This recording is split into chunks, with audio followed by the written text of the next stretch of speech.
What's going on, B Stav Fishing Nation? Well, unfortunately, it's that time of year, and boat's wrapped up, as you can see behind me. Right, the off course, she is wrapped up. She is away for her winter's nap, and I got some things going on. You know, we had some bad weather up here, some bad nor'easters, and where I'm at in Avalon, especially the one channel I'm on, nor'easters with that last a couple days with some serious strong winds and high tides can be devastating, and I had to pull the boat. So then it was a matter, was I going to put the boat back in? And there was more weather coming up, and I got to a point where I said, you know, it's out, let me just keep it out. So also, I found out in the middle of the summer I have a hernia. So with that, I didn't want to get the surgery done during the summertime, because I didn't want to take myself out of the game, you know, miss 2 weeks of fishing. Well, I thought it was going to be missed several weeks of fishing, but it turns out I'm getting it done laparoscopically, and I'm only going to be out for 2 weeks, down for 2 weeks. In 2 weeks, I should be back to full activity. Fingers crossed. I had one done just about 20 years ago. It was a full cut, and I was down and out for 6 weeks. I couldn't go back to work, and so, you know, I'm taking all that stuff into consideration. I'm 10 days away from having the surgery, so I kept the boat out, got her all winterized. You'll see the if you see behind me, obviously there's no trolling motor on the front. I take the trolling motor off. I had the quick release bracket on there with a lock. However, one thing I've never done was to check and test the trolling motor batteries. Never really did it. You know what? They're kind of tucked away up, and we'll crawl into the boat and I'll show you. They're tucked away up front, and you know, they're constantly on a charger, and I actually leave the charger plugged in and let the boat charge all winter long. Reason I do that is because the charger that I have will then put the batteries into a conditioning mode and a long-term storage mode. I'm thinking that's all good stuff, right? It is. However, they're lead acid batteries, and they were installed the spring of 2020 before I put the boat in the slip. So 2020, so 21, 22, right? All of 2020, all of 21, all of 22, 3 years. I've never checked these batteries. Never even tested them to see what the voltage was. I figured, they're in great shape. Well, I took out the 2 house batteries out of the back bilge, you know, area of the boat, and this out of the stern, and I test them every year, and they were fine. 12 plus volts. State of health was 85 and 90%. State of charge 100%. They're in great shape, doing good. Water levels in them fine. I put the tester on the 2 batteries up front, and I didn't think I could test them because they're, you know, it's a 24 volt system. They're in conjunction with each other. I figured I wouldn't get a true test. Well, I did. One was reading like just under 9 volts. The other, and it said to replace it, it said the state of health was below 60%. It was in like 53%. The other one said it was at 12 volts. However, it was telling me to replace the battery, and that state of charge or state of health was like 68%, 63 or 68. I'm like, oh my God, what's going on here? So I'm like, you know what? Let me take everything out of the front of the boat, out of the bow. Let me pull these batteries and take a look at these things. So I pull the one on the starboard side. I have to pull it to even, you know, to check the water level. It was almost dead empty. So stick around. I'm going to show you what's going on and where we're at. I checked the other one.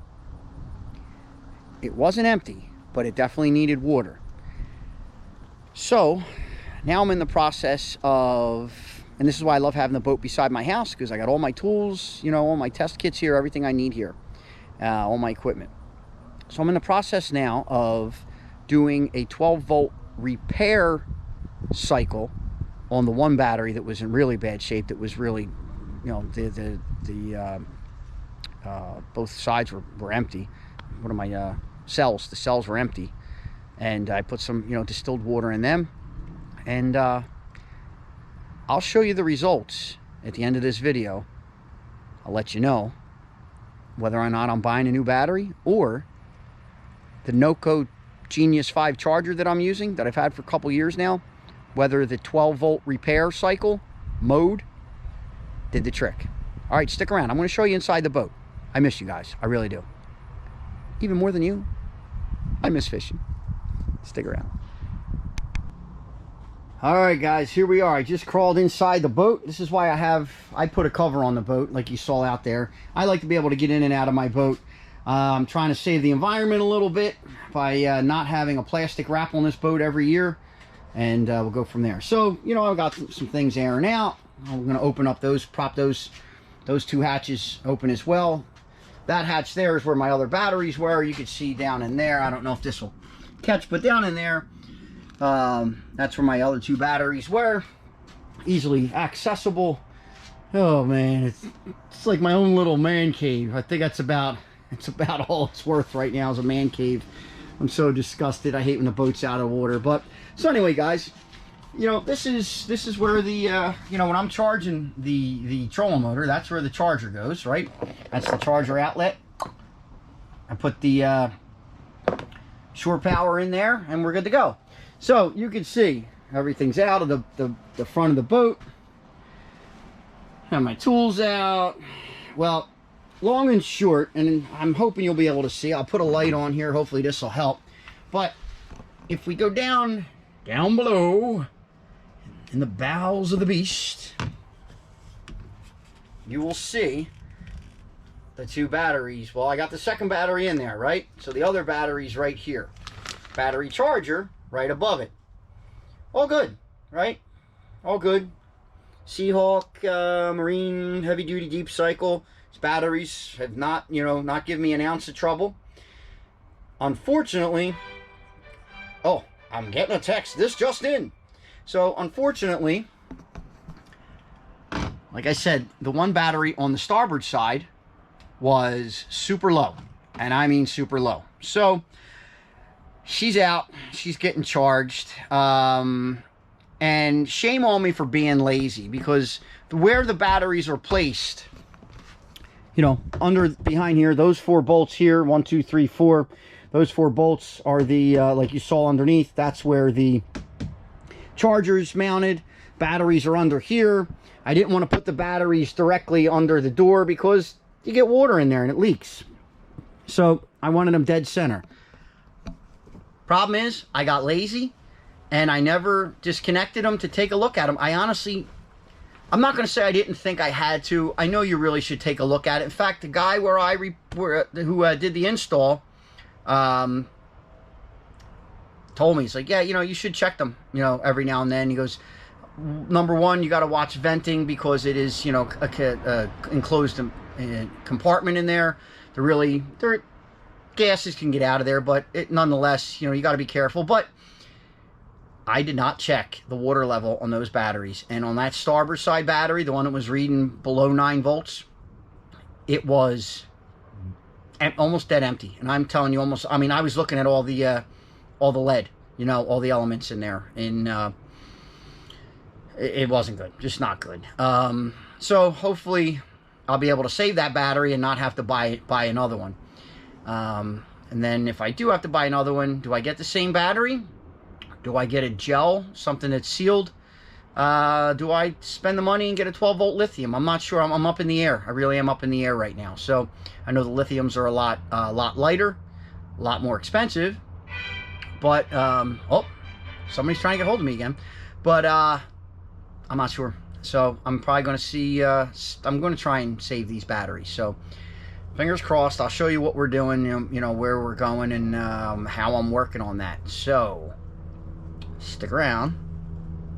The NOCO charger, Genius5, hopefully is doing the trick. And I'll be honest with you, I've used this charger now on the house batteries for this boat, the house batteries for my old boat prior to this, and that thing did a great job. Brought those batteries up to snuff, perfect. Conditioned them, everything was good. So I'm pretty happy with this NOCO Genius5. It's older compared to, you know, obviously. Whoa, what's going on here? Obviously there's always going down. Is it always, I mean, am I either dropping fish overboard, I'm doing something, I'm smacking my head. Guys, Guys, I need to get back in the water. Somebody take me fishing, for God's sakes. I'm telling you, I bring gas. I bring gas money. I'm probably going to bring a ton of donuts. So, all right, let's go inside and see what I got going on here. Hello. It's me, B Stav. All right, stick around. Alrighty, B Stav Fishing Nation. You are about to walk into B Stav Fishing headquarters, my man cave, my garage. Some people say I may be a hoarder. I no longer talk to those people. Yeah, my garage is pretty ridiculous. I'm just out of space. I have 10 pounds of stuff crammed into a 5-pound garage. So, no laughing. If you do laugh, laugh with me, not at me, please. Oh boy. All right, let's go.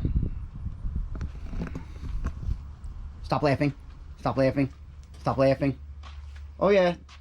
See this right here? Very narrow space. Oh, what do we got here?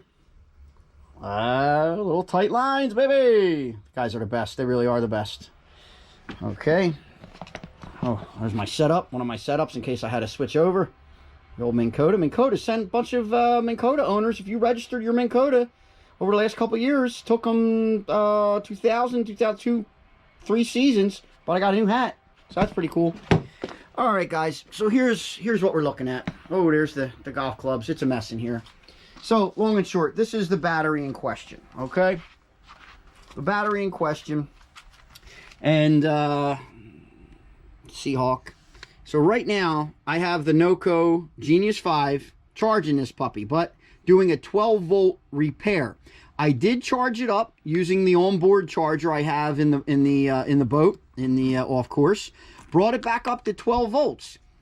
When I used my tester was still telling me no bueno. Okay, so with that, let's move up here. I have my NOCO Genius5 charger. Okay, and what she's doing now, you'll see that blinking red LED light. That's 12-volt repair.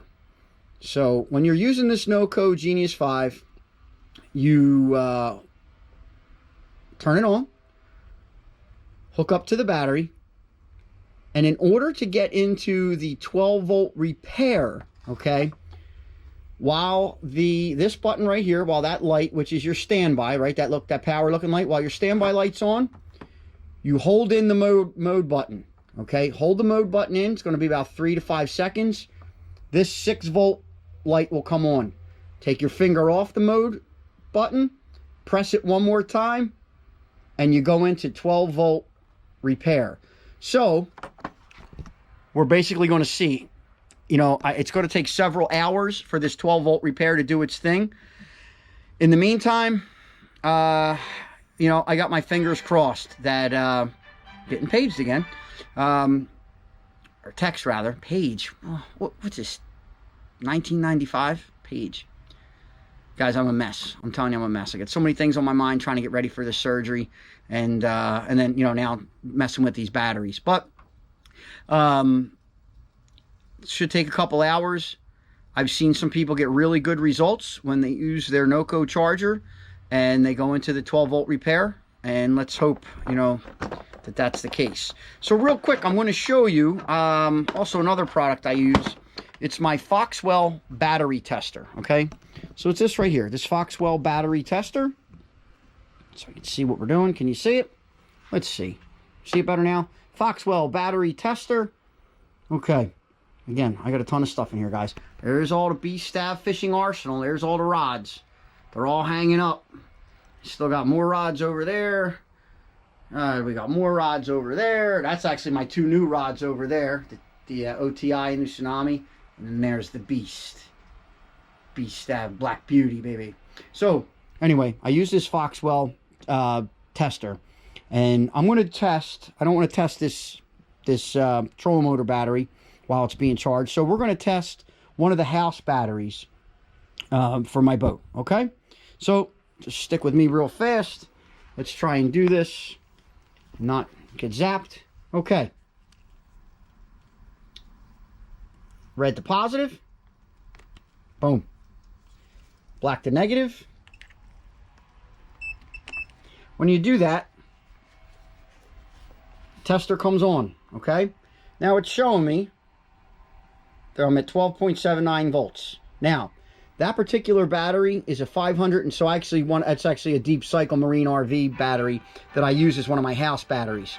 I have a deep cycle battery that I keep the electronics, let the electronics run off of, let the bilge run off of, and God forbid, you know, something gets stuck and the bilge keeps running. And then down here, I have a marine starting battery, and that's got 800 cold cranking amps, right? So, but anyhow, so right now that's showing that this is at 12.75 volts, right? Now this is a 550 cold cranking amp battery, so we hit enter. Is this a 12 volt system application? Yep. It's out of the vehicle. Now you can use this Foxwell charger, or excuse me, Foxwell tester on your vehicles, on your cars, okay? On your cars, your motorcycles, you name it. While the battery's in the vehicle, and you could run through a battery test, and it'll also tell you if your alternator's working. All right, so while we're at it, out of vehicle. Am I using a top post? Yep, top posts, okay? Enter. What type of battery? Regular lead battery, AGM, or gel? So it's a regular. You want to enter? It's asking you for your cold cranking amps. Now you can select cranking amps, whatever, go all the way down, okay? But cold cranking amps is pretty much the American standard. So we're going to go cold cranking amps. My other batteries are 575. This one here is 550. So let's crank this down to 550. Hit enter. Please wait. This battery is a good battery. Look at everything it breaks down here. Volts, 12.74, right? Measured, 560 cold cranking amps. That's awesome. It's rated for 550 cold cranking amps. Let's toggle down. SOH, state of health. I'm at 85%. This battery's state of health is 85%. State of charge, 100%. And this resistance, I'm not 100% sure what that means, but I'm being told the lower number, the better. So basically, this battery is good to go. I'll trickle charge these throughout the, on and off throughout the off season, throughout the winter.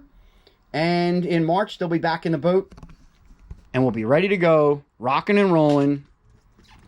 And probably chasing some stripers down in the river. So let's go back outside where you can see me a little bit better. So guys, that's where we're at. So you got you see the two actually very important pieces of equipment that I use in order to ensure, number one, that let's get back here out of the sun, to ensure that my batteries are running at an optimal level. And also my charger that I use. So you have the Foxwell battery tester. I'll leave you a link down below. You have the NOCO Genius5 battery charger, and you can use that on lithium. You can use that on AGM gels. You can use it, of course, on 12 volt lead, 6 volt lead acid batteries. And then you can also do a 12 volt repair, which is what I'm doing now. Cross your fingers. I'll let you know how it comes out. And it also does a long-term storage type conditioning charge. And for those of you that basically are doing what I'm doing, like if you wanted to hook that up to your boat and leave that charger on your boat and always charge your house batteries. So, all right guys, stick around. Don't go anywhere. We got a couple hours. And hopefully you guys maybe will be out fishing while I'm over here waiting to see what's going on. So I'll let you know how we make out with the 12 volt repair. Like, subscribe, say your prayers to the man upstairs that my surgery goes well. Should be easy, getting laparoscopic.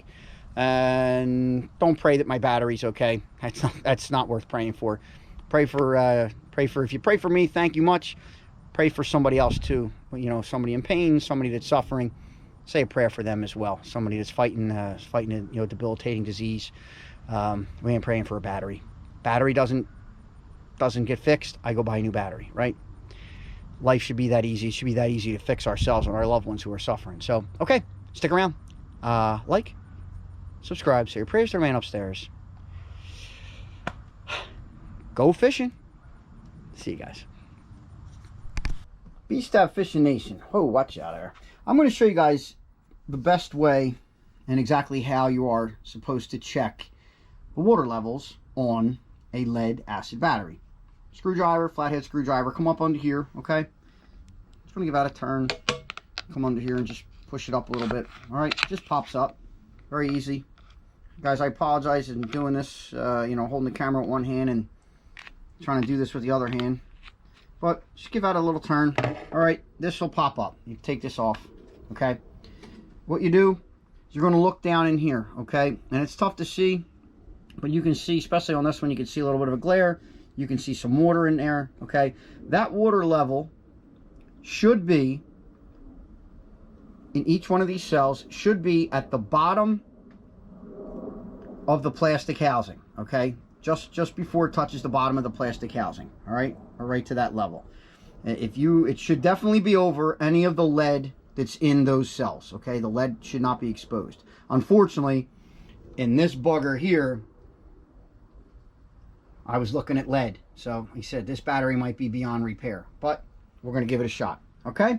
Just so you understand. And you don't use tap water, although I did watch a guy that was talking about it, was showing, he was an interstate battery dealer, and he was saying you could use regular tap water, but you're not supposed to, because tap water, you got to be careful of the calcium and when other, additives that your township or city might add.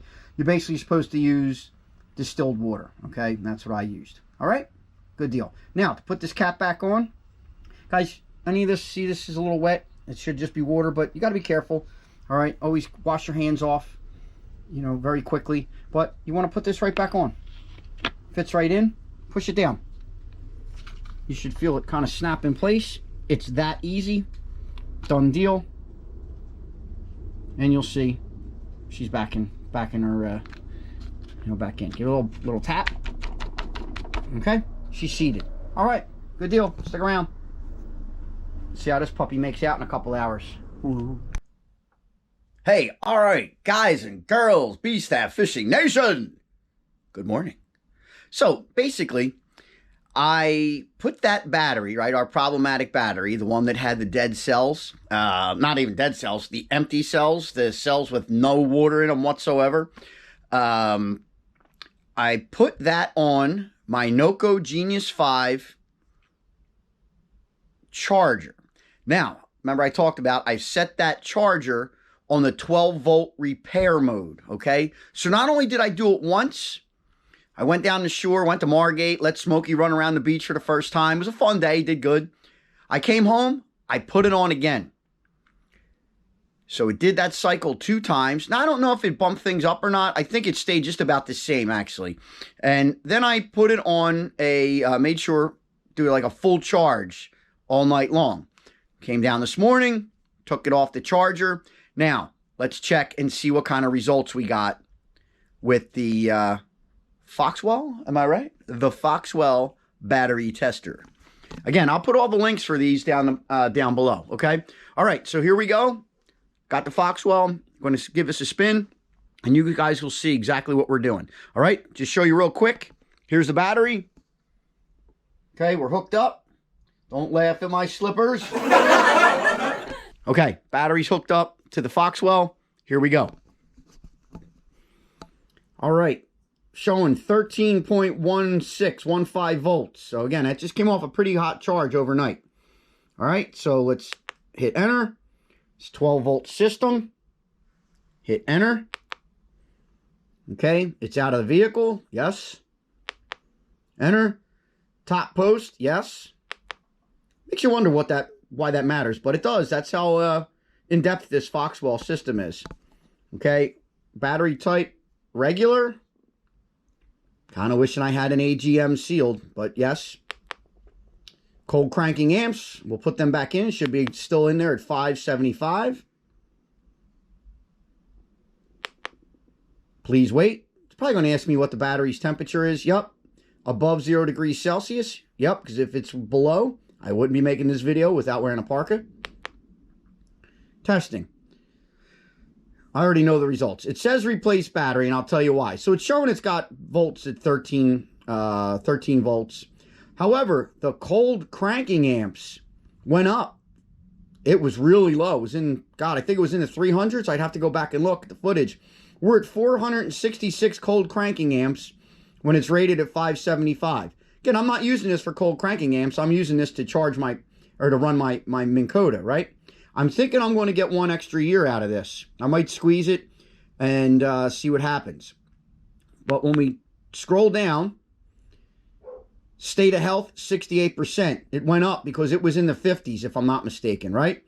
State of charge, 100%. And the resistance, 7.67 MR. Don't realize what that means. Don't know what that means. But I know that's supposed to be the lower the number, the better. So we're looking good. I'm going to use this battery. And I'm going to go from there, to be honest with you. Worst case scenario, I'll just have to replace the battery mid-season. It's going to go back in the boat. Now, the other battery that's in there, I'm going to do the same thing. I'm going to put it on a 12-volt restore or a repair. Let that charger, that NOCO Genius5 charger, do its thing. And hopefully, that battery's stats will come up as well. Guys, let this be a lesson learned, okay, for everybody. If you are, especially if you're using a lead batteries, right? Lead acid batteries. We got to check those batteries. I know when we install them, you know, we try to put them out of the way. You know, 2 extra batteries, sometimes 3 extra batteries for you 36-volt guys, to try to find that room in your boat. You know, something's got to give, and 9 times out of 10 it's storage space. So mine are up in the bow, and I kind of had them, you know, put in the center line, and they're kind of out of the way in the forward hatches. Problem is, they're out of the way, and I got lazy. Plain and simple, I got lazy, and lazy could have. It's going to cost me a battery. That battery, honestly, if I was taking it out, checking those batteries, testing them regularly, checking them, and filling with distilled water the cells as needed, I could probably get 6-7 years out of these batteries, without a doubt, because they're on a good charger. They go into a conditioning cycle when the boat's left for a while and I haven't been using it. I got lazy. So lessons learned, okay? Lessons learned. I'm also going to throw up a couple pictures here to let you know what batteries are good for your Minn Kota, your Rodan, your motor guide, okay? Whether it be group 24, 27, or 31. Basically, that has to do with the size. The length times the width times the length by width time by height. So I believe this here is at least a group 27 battery. I hope. But I know these batteries have been awesome. So, all right, guys. I hope this video helped some of you. Again, we got that Foxwell tester. We have that NOCO Genius5 charger with that 12-volt repair option or feature, which is outstanding. And don't get lazy. I got lazy. So, all right, guys. Like, subscribe, say your prayers to the man upstairs. Check your batteries. Go fishing. See you guys.